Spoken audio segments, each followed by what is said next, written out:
I am pleased to introduce a videotaped welcome from Dr. Thoraya Ahmed Obaid, the Executive Director of the United Nations Population Fund. The UN Population Fund is an international development agency that promotes the right of every woman, man, and child to enjoy a life of health and equal opportunity. Most significantly, the organization supports the use of population data for programs and policies to reduce poverty and ensure that every pregnancy is wanted, every birth is safe, every young person is free of HIV, AIDS, and every girl and woman is treated with dignity and respect. Ms. Obaid was appointed head of the UN Population Fund in 2001 with the rank of Under-Secretary General of the United Nations. She is the first Saudi Arabian to head a UN agency. Let's hear from her. Hello, I'm Thoraya Ahmed Obaid, Executive Director of the United Nations Population Fund. On behalf of UNFPA, I am proud to welcome Performing the World 2008 to New York City. We applaud the East Side Institute and the All Stars Project for hosting this remarkable gathering. We extend special greetings to the more than 400 presenters and participants from more than 40 countries.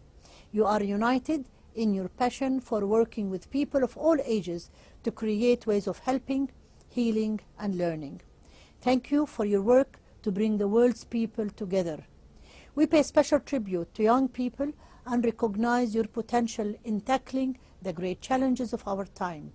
From eliminating extreme poverty to preventing HIV to addressing climate change, as young people, you are a dynamic and creative force for positive change.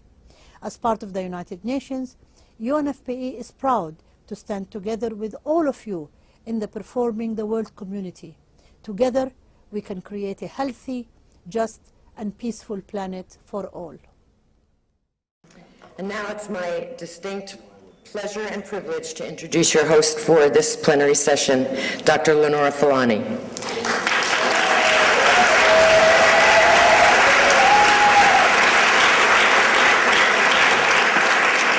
Lenora Fulani earned her PhD in developmental psychology from the City University of New York, and she is a leading youth development specialist. In 1981, she co-founded the All Stars Project, and 2 years ago she initiated Operation Conversation, Cops and Kids, a series of workshops that uses performance to facilitate dialogues between New York City police and Black youth. This work has helped to identify ways that they can improve and develop their relationships with each other. As America's leading Black independent, Dr. Fulani has run twice for President of the United States. In 1994, she co-founded the Committee for a Unified Independent Party, QUIP, a national strategy center for independent voters, and she is a founder of the Independence Party of New York State. Dr. Fulani.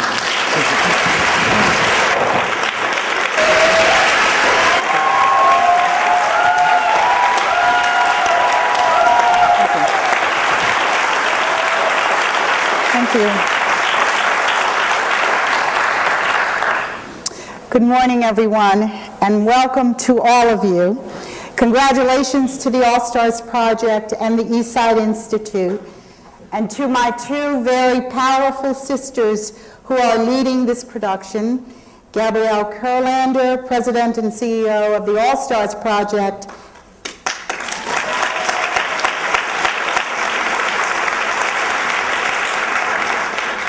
and Dr. Lois Holtzman, Director of the East Side Institute.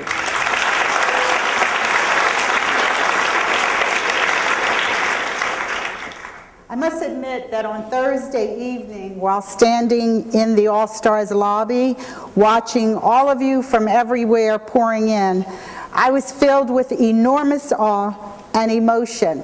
You talk about things happening, and you sort of believe that they're going to happen. You organize them, but then you happened, and it was really a breathtaking experience.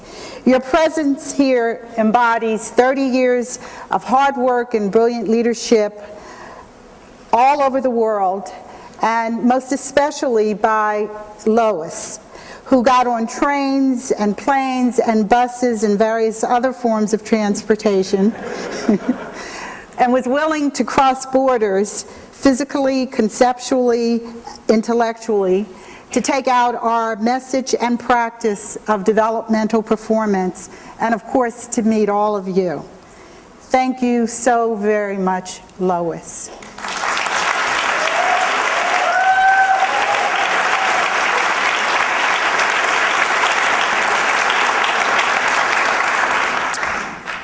Today's topic is Performing Youth, a conversation across borders. Borders are interesting things and mean different things to different ones of us.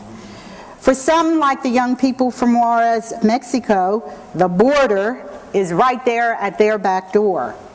For the young South Africans, the African and Caribbean Americans, borders have taken on the shape of skin color and race and class. The All-Stars youth programs are in many ways all about crossing borders, knocking them down, reorganizing them, playing and performing beyond them and outside of them. This engaging of borders is most often expressed in our creating of new kinds of partnerships between people in our societies who don't go together. Black and white people, rich and poor people, young and old people. And it's because of our willingness to do so, to step outside of our comfort zones, that we've had tremendous success, and we see it here in this room today and in our work every day. It's created, we believe, for the poor people of our country and the poor people of our world, new possibilities. So thank you so very much. I now have the honor of introducing our next speaker, Antoine Joyce. There are many things that I can say about Antoine, who started out with the All-Stars at the age of 13.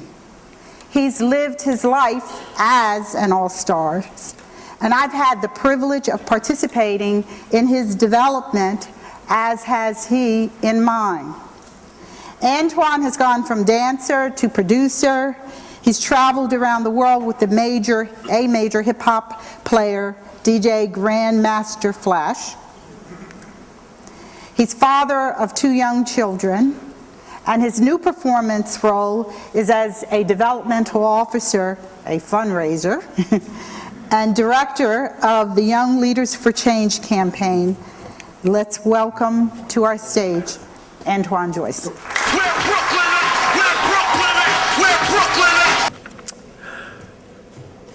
When I was asked to introduce Fred today, I was extremely honored. Fred is a co-convener of Performing the World and founder of its sponsors, the All-Stars Project and the Eastside Institute. You see, all the big dogs get to introduce Fred. And I thought, wow, Fred thinks I'm a big dog. Now that's big. I asked why. And Madeline, the producer of the conference, says, well, Fred wants to be introduced by someone who knows him. And I accepted with a big grin on my face. Later I thought, do I really know Fred? I mean, I've known him for over 12 years. I've spoken to him many times, but do I really know who Fred is? We don't go to clubs together. I used to write raps, he wrote plays. I'm from Brooklyn, he's from the Bronx. You know? Fred likes baseball. I know how it's played. And obviously enough, I'm black, he's Jewish. So I asked myself, what would Fred say? Maybe something like, Antoine, why do you have to know anything? Maybe you should give up knowing. So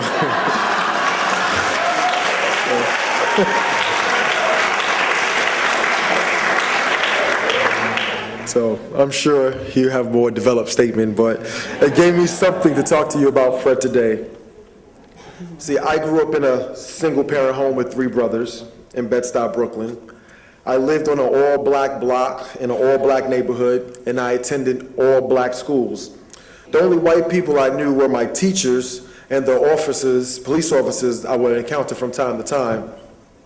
In my all-black junior high school, I was smart enough to be in an excelled learning class, which allowed me to go from the 7th to the 9th grade in 1 year. I was 12 years old, and so I didn't think much of it. You know, I was smart, always been smart. At least that's what my black teachers told me. And now I was entering 10th grade, and for the first time, I wasn't going to be in an all-black school, so I had to face a bigger world. Everything was different about this high school I was going to. The school was still in Brooklyn, but it was an hour away from where I lived. I've never been anywhere that far by myself. See, my grade school was across the street from where I lived, and my junior high school was like a short bus ride from where I lived. But this high school was way in the middle of Brooklyn, near a white Jewish neighborhood, near a college. It was all different, and even though I tried to take it in, I couldn't. The school was 80% white, largely Russian and Jewish, I guess. Black students was less than 3%, and I was accepted to their gifted program, in which I was the only black student in my class. And still, I wasn't the smart kid there. In fact, compared to the other students, I probably didn't even belong. So all my teachers were white. And the only friends I had was this one Hispanic kid and this one Asian kid, if you can imagine the threesome of us. You know, we all felt like outsiders, but I particularly felt it the most. See, my teachers would treat me differently because I would come to class with dark shades on. They thought I was using drugs because of my dark shades and my irregular grade patterns. They were surprised that my mother worked and she was off welfare for a year. See, I was not ready for any of this, so I failed every class in 10th grade. Cutting class became a constant habit of mine. I found myself wanting to seek out gangs in my neighborhood. So for the 11th grade, I went back to an all-black school in my neighborhood, 3 blocks away from where I lived. Now, I tell you all this story because this is when my life changed. My cousins went to this school, Boys and Girls High School, and I liked that. They were the popular kids at Boys and Girls because they can dance. And now that I was closer to them, I was able to join their dance group. And dancing with my cousins meant 2 things. 1, popularity, yes. And 2, the All-Stars. So now, I'm one of the members of the hot dance group, and I'm performing in All-Star shows. Now that's huge. Now, the All-Stars had white people working with them, and we would see them at the shows, but see, they were the cool white people. Yeah. They weren't the ones in our schools or on the streets. There was no judgments about what I wore or how I wore it. No one accused me of being on drugs, and it didn't matter what my mother's welfare status was. And then one day, we met the coolest white guy of them all. See, it happened like this. Pam Lewis, director of youth programs for the All-Stars Project, she would frequently call my group and ask us to special guests for talent shows, and we loved doing that. That's how we learned how to travel in New York City. And one day she would call us and to perform at a conference, something like this. And I remember when we got the call, my cousin picked up the phone and said, "Pam's on the phone." And we was in the hall, we all ran to the phone. And we listened in. What's she saying? What's she saying? She got a show for us. Like, great. And we would all just run to hear what she had to say, but you know, it didn't really matter what she had to say. It was the All-Stars calling. And this time she had tokens and dinner, so it's great. But at the conference, there was hundreds of people, just like this. And after we performed, this tall white man was introduced to the stage. This guy had spunk. As we enjoyed our free sandwiches from the back of the auditorium, you know, he'll walk back and forth in front of the stage, and he'll be saying stuff with so much passion, and people would cheer, "Yeah!" And then he would say something again, and he'll finish with, "Fuck that!" And everybody would just get on their feet and cheer, "Yeah, yeah!" And we thought, wow, he's the coolest white guy ever. Well, we were right. Fred Newman is the coolest white guy ever. He's a philosopher, a therapist, a writer, a director, and a hell of an organizer. Years ago, before my days of performing on any stage, do it again.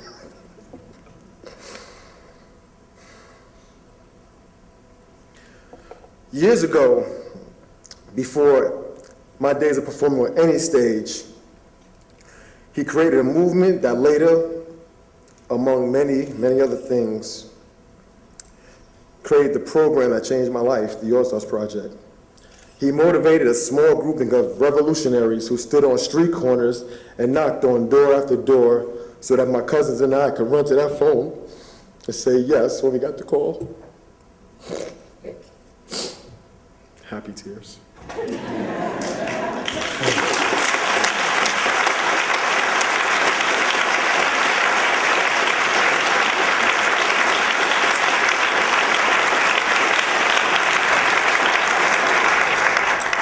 He guided the All-Stars leadership who later became my life mentors, Pam Lewis, Chris Street, Gabrielle Curlanda, Dr. Fulani, and Joe Forgione. See, Fred's vision and willingness to go against the grain created a home where I would learn how to navigate the world, gain lifelong friendships, and not view white people as enemies, but create something with them bigger than all of us. So, although I may not know Fred in the ways that some people say they know someone, I know his work, I know what he built, because I live it, and I am it, and I'm a greater person for it. Thank you.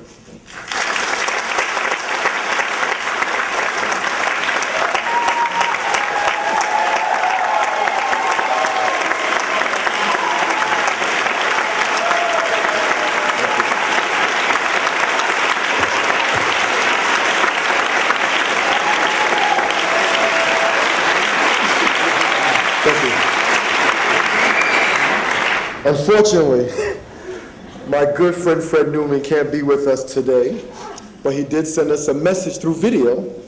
So without further ado, Fred Newman. The story that is so much in my mind, almost always, but in response to Antoine's beautiful, beautiful statement, which I'm deeply touched by, was the story of what happened in my life when my father died. My father died when I was 9, and my family was a working class family that was getting a little bit more middle class. When suddenly my father died of a heart attack, and we were on welfare. Boom, overnight, and almost instantaneously, I realized that I was now being related to as a poor person. And it was, even at this later stage of my life, it was in some ways the biggest shock of my entire life to suddenly be related to as poor. As I was one of 5 kids, the youngest of 5 kids. I was the wunderkind in my family.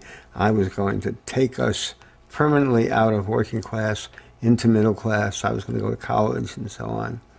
And suddenly we were on welfare. And my mother was, working to supplement welfare by running card games at night and making money off of that. And all the kids, I went to work selling Who's Who in baseball at Yankee Stadium. And, again, lots of poor people have lived that life. But the impact of poverty is shockingly instantaneous. So that's maybe the commonality. The black experience is a different experience than the Jewish experience. The 40s and 50s are different than, 2009, 2000. But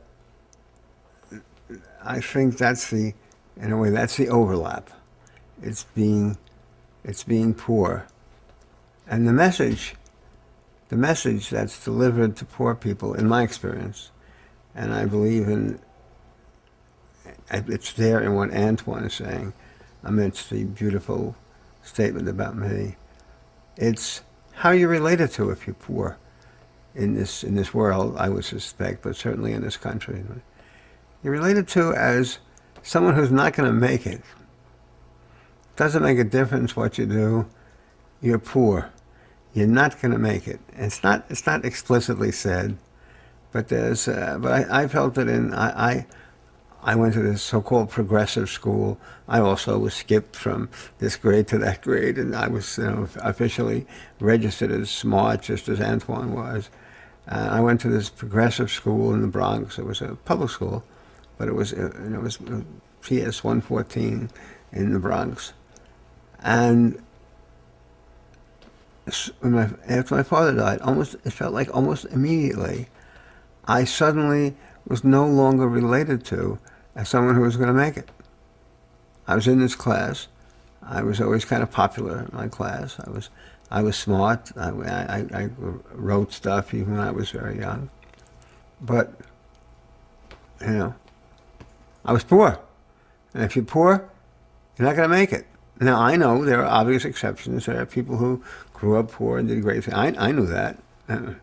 But the attitude was still there in general that you. So, I don't know. I don't want to kind of jump to. So I don't want to do a bad movie and say. So the next day I woke up and dedicated my life to poor youth. No, I went through a whole bunch of things, but that's always been there for me. It's always been there too. It almost seems genetic. It's just part of me to work for poor people, and in particular, to work for young people who are poor.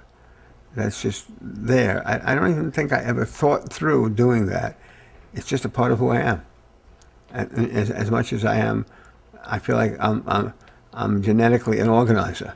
Because I was always organizing.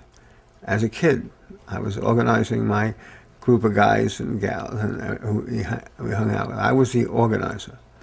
And so yeah, I relate very much to what Antoine is talking about. And though I don't believe in knowing, I know him, and he knows me. We know each other. Some of the young people, the children of the All-Stars and of the welfare organizing, I'm sorry, said to us, we'd like to do talent shows. So all we had to do, and this is not altogether easy, and I'm proud to take some credit for it, all we had to do to get the All-Stars going was to listen. That's the trick. The trick was listening. And they said, well, that's what we want to do. As opposed to a lot of other things in our lives, which are imposed on us, which are meant to remediate the fact that we're poor. No. What you got to figure out how to do is teach people how to grow from doing what they want to do, not to remediate them into somebody else. Yeah, we say a lot of things which might sound like that to people. You got to adjust to this. You got to perform your way into business. You got to look more like the dominant culture. But everyone knows that we never mean it, in the fuller sense of the word. What we mean to say is that you have to do what you want to do, but you have to do it well. So how do you do it well? Well, if you do it, a lot of people say, well, we want to just do it naturally. Well, maybe this will shock some people. Naturally won't work. Because natural, as some of the writers who I most respect have pointed out over centuries, naturally will reflect how you've been cornered, how you've been pigeonholed, how you've been, whatever, brainwashed. So you got to do it unnaturally. You have to be unnatural because you have to grow, and growing requires stepping beyond who you've been made to be. You got to be other than poor if you can fight through that. That takes a performance. It's a hell of a performance. I won't perform how you want me to perform, which is sometimes called conforming, but it's bigger even than conforming. I just won't do it. I have I don't want people to be crazy, weird, strange. But I think it's important that we all find our way to perform who we are, not to just be who we are. Because I think that that doesn't move us forward. And young people are, to get back to cliches, are leading the way in that. And they have to lead the way in that. Of course, you know all the stuff that they say. It's the future, blah, blah, blah, blah, blah. But the issue is not the future. The future's going to come no matter what happens. You know? I mean, we don't have to do anything to bring about the future. But for development to come, for this human species of ours to grow, I think we have to perform, in Vygotsky's language, we have to perform beyond ourselves. And that's very, very, very hard to do. The All-Stars are not just young. In fact, in many cases, they're not so young. They're youthful. And that's beautiful. Okay. They're poor people making a huge effort to grow the world, to perform the world. And they're going to do it. I have confidence. I think young people are going up against a huge force. You know, we're in this current financial crisis, where lots of other crises as well. It's a very complicated world. But if you listen to the grown-ups as they talk about it, is that somehow all of this happened, this collapse, this financial collapse, this time, by some mysterious force. What force did it? Oh, too complicated for you. The workings of the financial markets are unbelievably complex. No one could possibly learn it. And young people can stand up and say, you know, I don't buy that. So I think youth has a special message to deliver and to lead with, because I think it questions that assumption of the world being controlled by these. I believe in people believing whatever they want to believe in. So I'm not coming out, you can believe what you want to believe. But it seems to me it's important to see young people actually creating, not just voting, not just voters, but shaping. Out of what? Out of who they are. But out of performing themselves and thereby shaping a more developmental world, a more creative world. Okay? I think that's, to me personally, and I think to everybody, of vital importance. And that's what is going to happen, I believe. And I think the people who are gathered here are fantastic and historical, and all the excessive words that we speech makers always make, come up with. I think they're developing and creating a new world because they're into the performing of it, and therefore not accepting in some abstract way, in some, accepting all these other forces that are trying to make them, in a way, stay poor, because that's the statistic. Oh, you're part of the poor people of the world. You can only do this, you can only do that. No. That's where I've come from. It ain't where I'm going.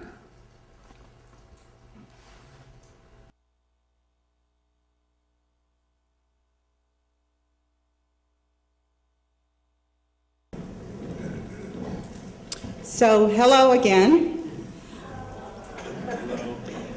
I have the honor of introducing, for a few remarks, one of a very dear friend of the All-Stars Project. U.S. Congressman Donald Payne represents the 10th Congressional District in New Jersey. He serves as chairman of the Subcommittee on Africa and Global Health. Congressman Payne has been at the forefront of efforts to restore democracy and human rights in nations throughout the globe. And as I said, he's been a longtime friend of the All-Stars. And so when we called him and asked him to help us get visas for some of you to join us, he said absolutely yes, and we're absolutely thrilled to have him with us here today. Let's give him a round of applause.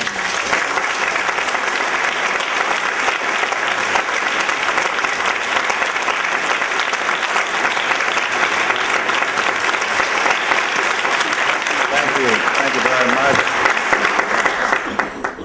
Let me thank Dr. Fulani for that very kind introduction, and let me extend a welcome to all of you, in particular our visitors from across the oceans. I understand that we have folks here from Nigeria, South Africa, and Ethiopia, and those are countries that I've certainly visited many, many times. But let me just say that I think that we all know that the world is simply a global village. What happens in one part of the world certainly impacts on other parts of the world, and so we have to really have a one world concept. The oceans no longer are barriers, and so I think programs of this nature certainly will help to communicate across borders, help to have understanding, because in the New World Order we're going to need to be able to communicate better so that we don't have to send armies around to unnecessary wars as we find ourselves in today.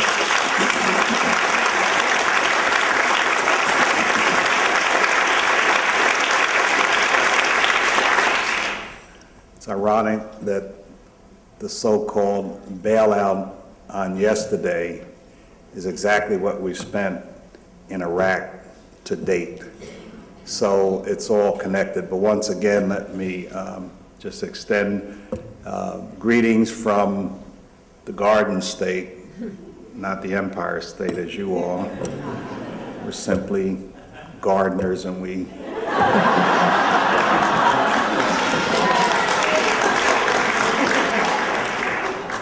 look over to the former emperors and empires.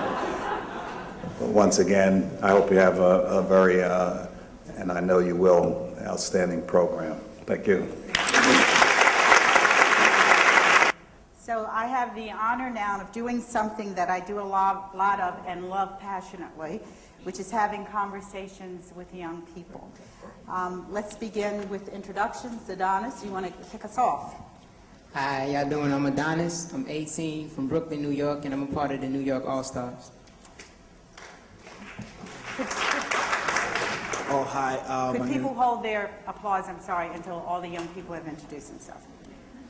Yeah. Oh, hi there. My name is Ice, and I'm from South Africa. I'm 19 years old, and I'm here to represent Democracy Picnics and Conversation. Hi, good morning. My name is Makeda Swankara. I'm 20 years old. I'm from Trinidad and Tobago, and I'm representing Necessary Arts. Hello, my name is Adeleke Igbamushe. I'm 22 years old. I'm from Queens, New York, representing the New York All-Stars. Hello, my name is Ronaldo Pinella. I'm 17 years old from Brooklyn, New York, and I'm representing Youth on Stage. Good morning, ladies and gentlemen. My name is Gerald Forbes. I'm from Trinidad and Tobago. I'm 18, and I'm representing Necessary Arts. Hi, I'm Snigdha, also known as Sita Sarkar from New York All-Stars. I'm 19, representing Youth on Stage. Hi, my name is Victor Carter. I'm 16 years old, and I'm from New Orleans, Louisiana, and I represent Rethink. Hi, my name is Anna Allen, and I'm 23 years old, and I'm from Oakland, California, and I represent the San Francisco Bay Area All-Stars. Hi, I'm Michelle Gonzalez. I come from Juárez, Mexico, and I participate at Casa Promoción Juvenil. Good morning. I'm Jacqueline Guerra. I'm from Ciudad Juárez, Mexico. I'm 17 years old. I'm participating in Casa Promoción Juvenil.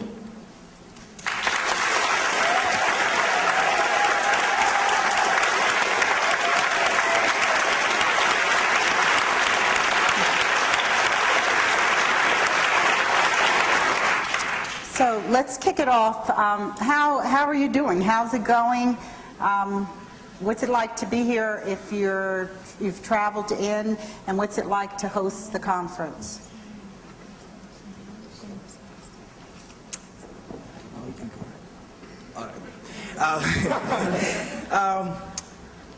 It's an experience.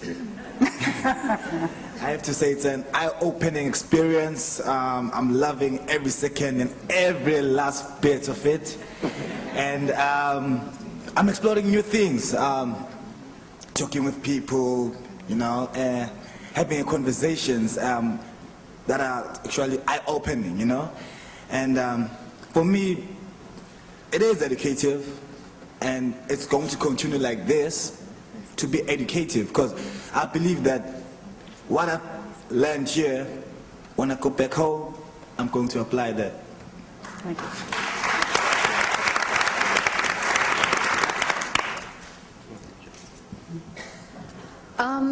Being here has been, on one hand, it's like I've always been here thanks to television and cable back at home, but being here is like, am I really here?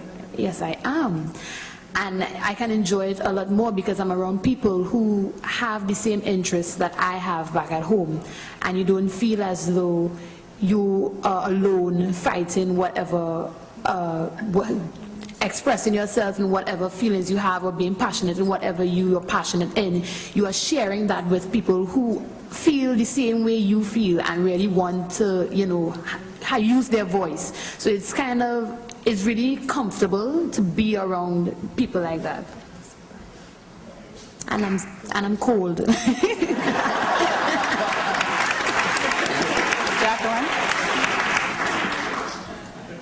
Pues me siento muy contenta de estar aquí y estar representando a mi país y conociendo otras culturas, otra gente, y pues promover la unión entre todo el mundo y la paz.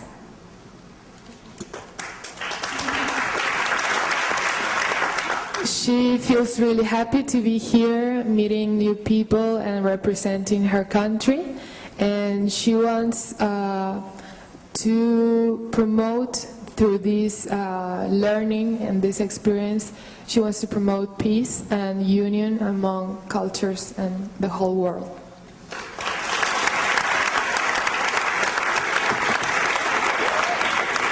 Does the host want to speak before we move on?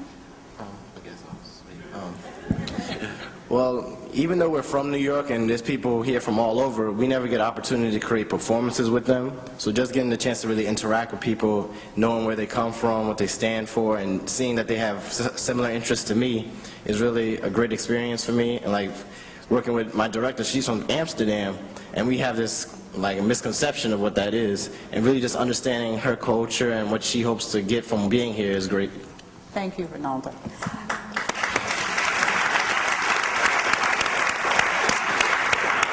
So let's responses to Dr. Newman's statement and or issues that it raised for you. Well, yeah, I've heard him, you know, touching one of the issues of which we look at it and we just look at it and then we ignore it, of which is being poor. You know, most of poor people were actually told to accept, you know, look, you are poor, you know. And most of the poor people live out of fear of speaking their minds, because they fear that when they speak, the little what they have will be taken away from them. So their voices have been silent. And most of the poor people, they don't accept, like, Wuti, they are poor. They don't acknowledge, Wuti, I'm poor, you know? Ice, would you tell me happened before you came here? My experience? Okay.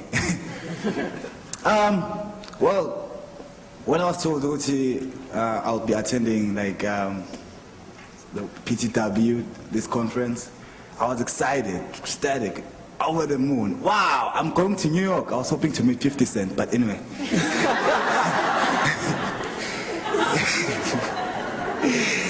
Yeah,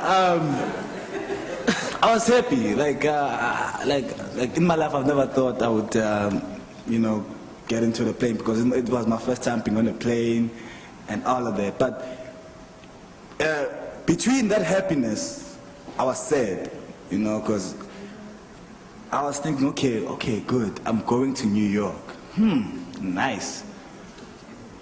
But I don't have anything with me, I don't have money to actually to take care of myself when I get here, because sometimes it helps to kind of have money, Yeah. So that was one thing that was troubling me. So in that way, well, I didn't express that, but what I did, well, I went to my director, Betsy Pendle. Well, she was the one who told me all the great news. And I said, Betsy, okay, I'm having this problem. Well, I am overwhelmed that I'll be going to New York and all of that, but the situation is bad.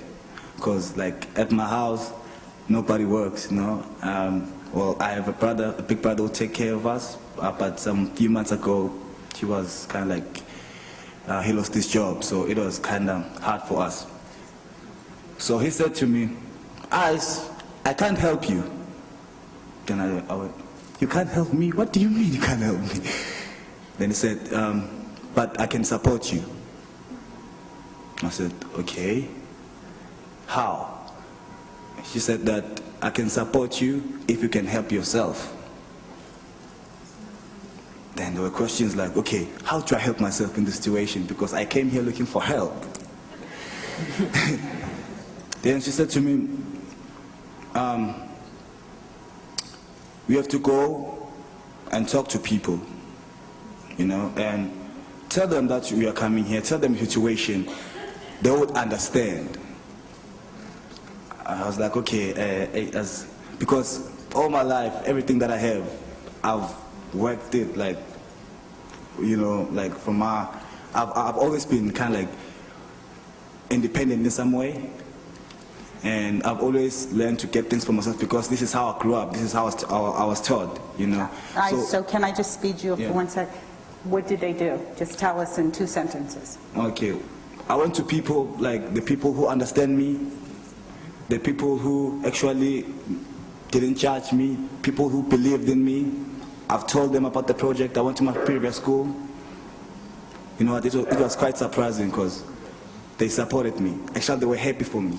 And that taught me 2 things, man.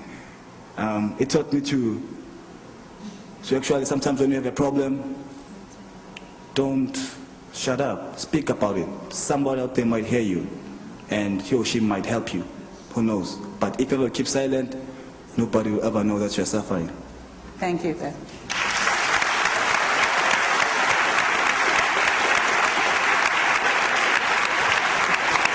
I was going to respond to Fred's video. Poor doesn't have a color, a race, a gender, an age. It can affect any one of us today, tomorrow, whether you know it or not. It's affecting you. It's affecting us. Growing up here, coming from a country where we were poor, but back there we thought we were well off. So coming here, we're like, we don't know English. My parents don't have any degrees, so they can't get real jobs. And it was through the community that we were in, and people helped us and recognized us. And we needed other people's help to get where we were. And these were people, we were in a Spanish neighborhood. There was a Spanish, white, black people helping us. And at the time, I didn't see color. I was just like, hey, these are great New Yorkers. And I feel like though now that I am where I am, I feel like, okay, we're still poor, but we're Dr. Fulani was saying earlier, we're all poor. We should be proud of it, embrace it. I think we're okay. We're okay right now because we have the community to help us, and we have each other. We have the family, and that no matter who, you never know who's the next person that you can help. Or I could be staring at someone right now that tomorrow will lose everything, and you just don't know. It can claim you. You can claim it, and I think that was the first thing that came to my mind when I saw Fred's video. Victor, when did you first discover that you were poor?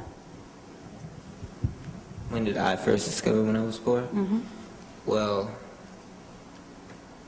I never really thought of it that way, but just living in New Orleans and seeing how other people are privileged and I'm not as privileged as them shows me that I think that I'm poor because I'm set in that mindset in the neighborhood that I live in. And when I saw the video, it made me think that being poor it's like a learning thing for your life. No matter what happens, it's like one thing that shows you that, okay, you're poor, you're in this mindset, nothing's gonna happen, but you know what, you can make it better, you can change it. Thank you. My reflection to Fred's video was that when he said poverty and being poor is instantaneous, it's very true. And he said that people relate to you differently when you're poor, and that's very true. It made me think back to when you're in school, and when you come to school and maybe you have a hole in your sneaker, and that's just your role for that. Your whole school year, you're the girl that had the hole in your sneakers. And also reminding me of when, I say back in 2002, and my family lost their home, and we were on the streets, and we were living in my mother's van, we were living with different friends, and it just happened so quickly, and we went from having a nice house, living in a big place, to just living on the street and not really having anything, having to just go different places to take a bath, and having to take a bath in the back of a church and different things like that. It really just made me see that, yes, we are poor, because people, I mean, the city, they wouldn't help us. I mean, we're taxpayers, but you can't help us, you can't give us a place to stay. It really just opened my eyes and see how upper class people or the city are people, they don't really recognize what is really going on in our communities. Thank you. Any other comments on this? To speak. Yeah, I have a comment. I gathered two things from the presentation. The first was that when he made this statement, well, what I got from it was that you have to perform who you want to be. And the thing about poverty, it's understanding your present situation, but not acceptance to the point that you're mentally stuck in it. So you have to have the ambition in your mind, you create that scenario, this is the aim, this is what you're going towards, this is the performance for life. And the second was that you have to listen to what the young people want, what young people need. That is what will change the present situation. They are the driving force. People at a certain age, they've made their contribution, and the young people coming up, they're the ones who are really going to make the difference. So you need to listen. Yeah, I just want to say, like watching the Fred Newman video was really inspirational to me, because I feel like I'm a part of the poor class, because I feel like we're like the forgotten ones, you know? Like I watch a lot of the debates with like Sean McCain and Barack Obama, and I hear everybody talking about helping out the middle class, but like Fred Newman was saying, it's like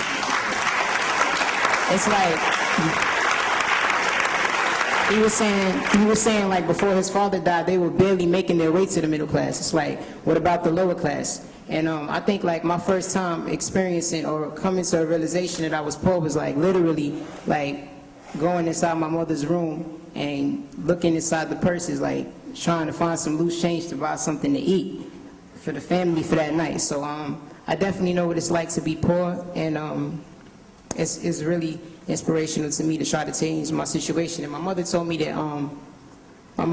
once, and I never forgot, that in life, it's like, it's not about the cards that you're given, it's about how you play your cards. So just play your cards right, and you could be good, regardless of what.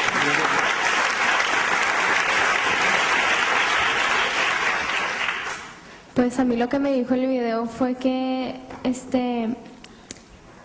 no importa si eres pobre o rico, pero siempre hay que valorar lo que uno tiene y porque en cualquier momento puede que perdamos todo lo que tenemos y después nos vamos a lamentar, vamos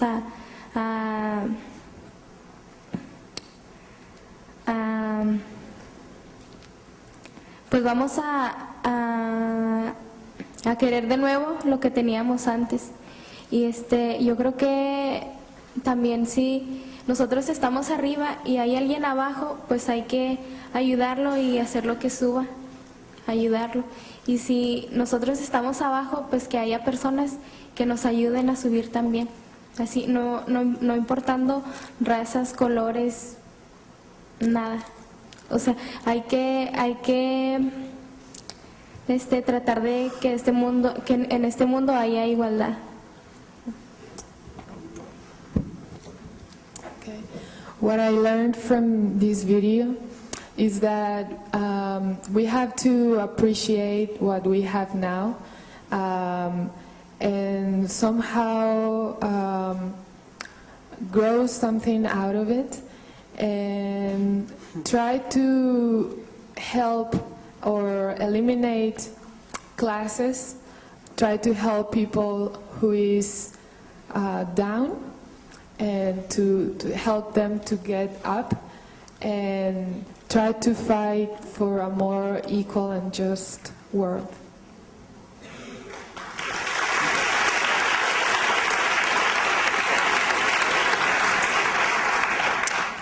I just wanted to say one thing about, I don't think we need to be proud of being poor. I think we need to be proud of who we are, and we should be pissed off about being poor and figure out how to do something with that that's not destructive. One thing that I was touched by when Fred said this thing about people need to figure out how to grow from doing what they want to do. And usually learning and growth is talked about as if it's a punishment. You almost have to do what you don't want to do. So what is it that you want to do? Share that with us. I want to be able to make it so my mother's been working, like I grew up in a single parent family. Like my father makes decent money, but he's estranged from me. Like I didn't really grow up around my father. He had a different family that he took care of. So it's like I just grew up with a mother working as a teacher, and the teachers don't really get paid a lot of money, and I just watched her struggling. So what I want to do is one day be able to make it so all the things that my mom, like when she used to like get all those like little like brochures in the mail, like with the clothes and all of that, and she couldn't afford it. I want to be able to buy her like everything that she wants and just take care of my mother and my little brother. Just take us out of our environment. Well, for me, yeah, Nami is the very same situation. I grew up with a single parent. I have a legal sister. What I want to be is be an inspiration to her, because she's the most important thing to me, you know. Even though she's 15, she's still my little sister. And I want to bring about change in my country, in the world, in the people around me. I'm talking about the positive change. I'm talking about the revolution. I'm talking about the voice of the grassroots people. I want to be that change. Because, well, I am that change.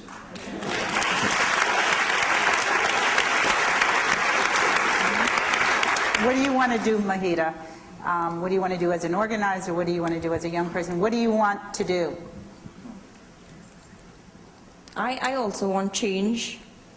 I really believe in education, and not in the traditional sense. Participatory education, for one, where you really engage the students, and young students especially, where they really get to give an input. Because very often it's just given to them, and the critical thinking is not encouraged. And that may be part of the reason that for some people, the poverty in their family has been progressive. Every generation, they're stuck in it. They just accept the situation and they aren't encouraged to challenge the situation. So for me, I want to become part of an education system that really encourages young people to challenge. And what the congressman said about it being one world, and what happens in one part of the world will affect another. It goes within a country, within a neighborhood, within a household. Whatever happens with one will affect the other. Thank you.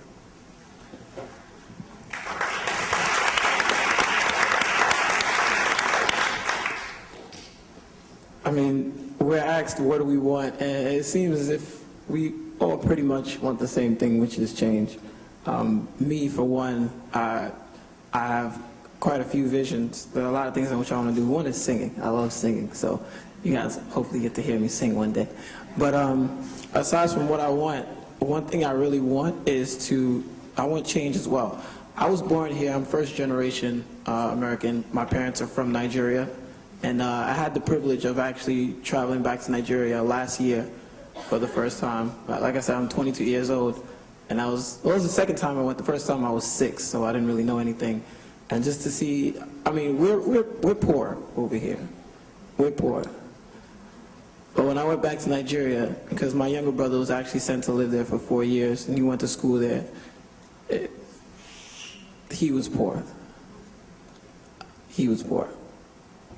Running water wasn't there. Clean water to drink wasn't there. Barely had clothes to go to school, barely had food to eat every day.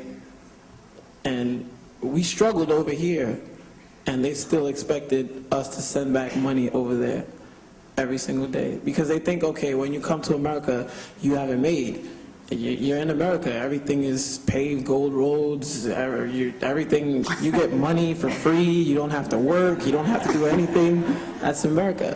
And that's not the case. We're barely making it over here, and yet still we have to sacrifice to make sure that we can take care of people back home. So change is definitely in order, and definitely what I want and what I'm going after.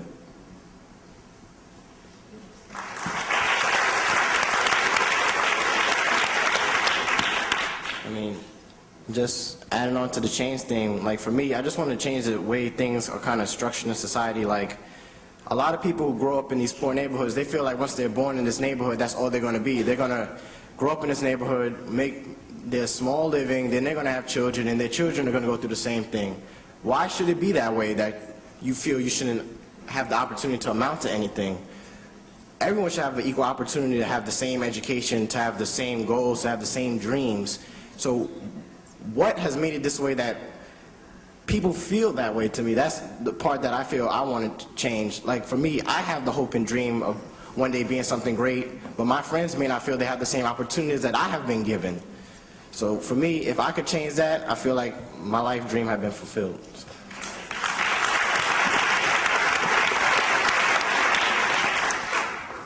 I feel as though we know the situation. Everyone around the world we know what the situations are or the problems. But I feel as though we all, society or the different cultures, we wear a mask, an image, and we say and we behave at times like, you know, it's a Miss Universe pageant. I want world peace and I want change and whatever the case is. I want to be part of the group or whoever it is or whatever the case is, or even if it comes of me being by myself, to be the ones to tear that mask down. Because, I mean, these people who say they're representing our countries, again, in Miss Universe, your makeup alone could feed a child. The cost of your dress alone. So don't be parading as though, you know, I want world peace, but I'm pretty and whatever the case is. I don't want that. I want to break down that image, that illusion that we have that everything is okay, and in the back of our minds, you know, it's wrong, but let's just say before it. Break it down. Let's deal with it. Stop pretending. Stop trying to fake it. Stop trying to paint your face or, you know, make everything look all the lights and whatever. No, forget it. Deal with it. Get on with it. You know, that's what I want to be part of.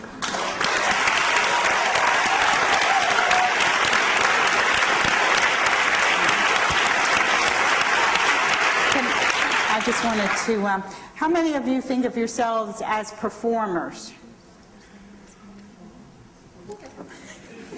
Okay.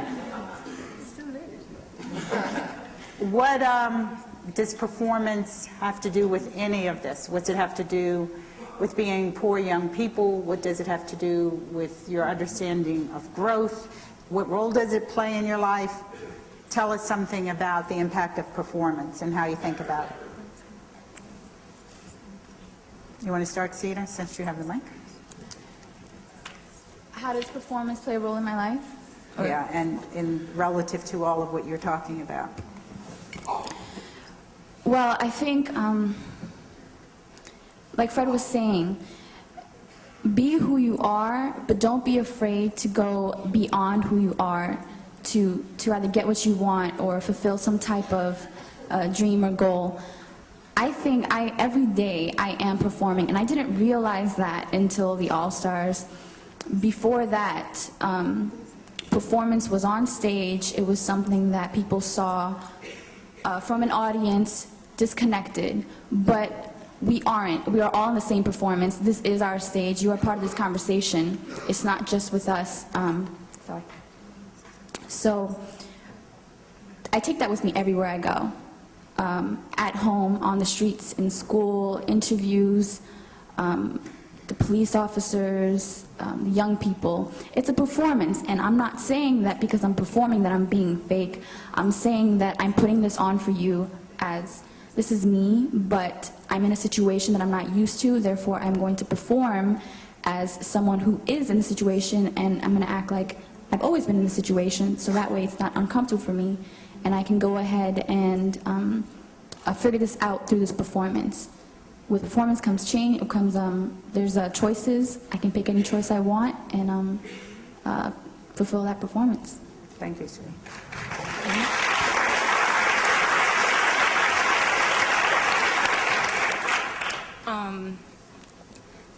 Performance to me is, like Fred Newman said, it's performing ahead above yourself. In my example, I could say that when I was going through being in 12th grade, you know, your last year in school is the most difficult year, and I mean, being homeless and going through all that, I was still able to perform being a good student and being an outstanding student. And I could remember one of my friends telling me, he was just like, you're going through so much, but if you look at you, you can't tell. They couldn't tell that I was going through all those things in my household, and I was able to perform being a good student and being a person who wasn't homeless and a person who didn't have to take baths in the back of a church and who didn't have to live in her mother's van and being a 12th grader in school. For me, performing for my life is to live up to what you think, to live up to your morals and everything. Even if you're put in a situation where you don't know what to do, you're up against the cops or you have to make a change in the world, you just perform up to your expectations, believe in what you actually think that you believe in, actually live up to your expectations and your own goals. And in New Orleans, I'm working with a group called Rethink, and what we do is activism with young people to help change the school systems and everything. And how they've helped me is that I really like to learn some stuff. Like, I like to be a smart kid. And they help me, like, learn that, okay, I want to learn this, so I have to help other people learn this stuff. I can't be hypocritical and be, like, keeping this to myself. I have to help other people learn. I have to fix the school systems with everyone. I have to be who I want to be and who I am.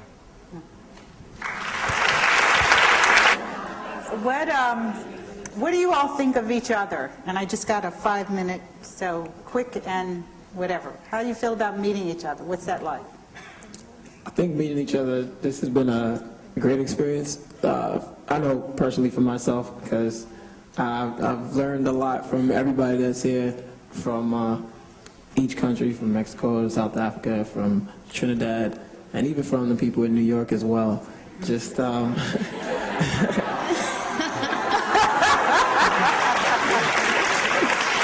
It's great. It's great. And, well, Quick, guys. I'm teasing. Go. I just love talking to those people. Oh, well, I was here yesterday. You know, what I've learned from these guys, I've learned 3 things from these guys, from these performers. I was sitting there and watching them doing like their rehearsals. What I've seen in them, I've seen vision, I've seen purpose, and I have seen strength in them. You know, that makes them performers.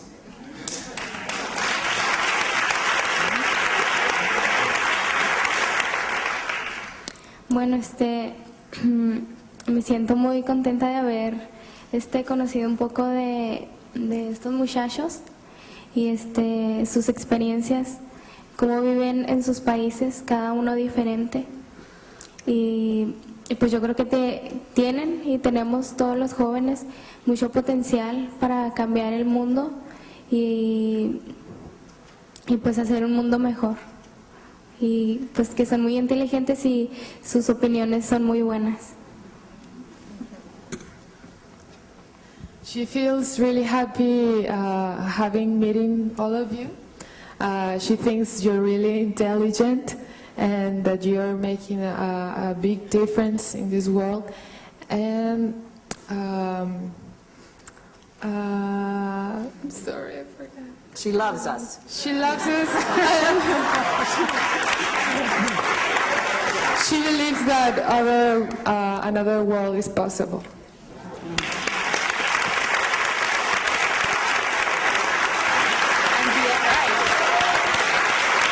And being here and seeing all these different people, it makes me feel as though it can happen. And where in Trinidad, I'm thinking it's just a little bit of us, few of us, because Trinidad's small.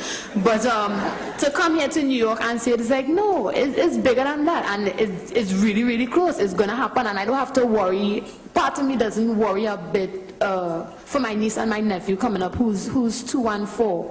I could feel as though, okay, I'm 18 now, and in 5 years to come, I know 5 years for them are covered. I've done my part from my 5 years. I've prepared something for them.